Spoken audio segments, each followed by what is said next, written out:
ఏంది ఎండ్లా మమ్మల్ని బతకమంటావా సావమంటావా? సావండి. నీకు మా మీద ఇంత పగ? నాకు ఎవరి మీద పగ ఉండదు నాయనా, నా ధర్మం నేను నిర్వర్తిస్తున్నాను. ఏది నీ ధర్మమో? మమ్మల్ని చంపేసేదా? మరి మీరు చెట్లను చంపేసినప్పుడు ఈ ధర్మం ఎక్కడికి పోయింది నాయనా? అట్లా నాకు తెలుసు. ఈ ఎండకి తలకు తోట్లు పడుతున్నాయి. మీరు వాడి ఏసీల వల్ల ఓజన పరికి ఎప్పుడో తూట్లు పడింది నాయన.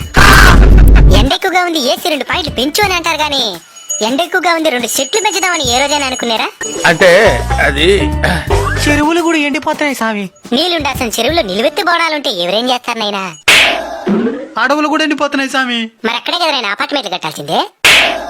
స్వామి ఈ ఎండ నుంచి బయటపడేదానికి ఏదైనా మార్గం చెప్పు స్వామి. వృక్షో రక్షిత రక్షిత. చెట్లను మీరు కాపాడితే అవి మిమ్మల్ని కాపాడతాయి. తప్పకుండా నాటి కాపాడుతాం స్వామి. స్వామి ఇంక మిఠాని ఈ ఎండలు తగ్గినా? In front there is crocodile festival. అంటే ముందుంది ముసళ్ళ పండగ అని.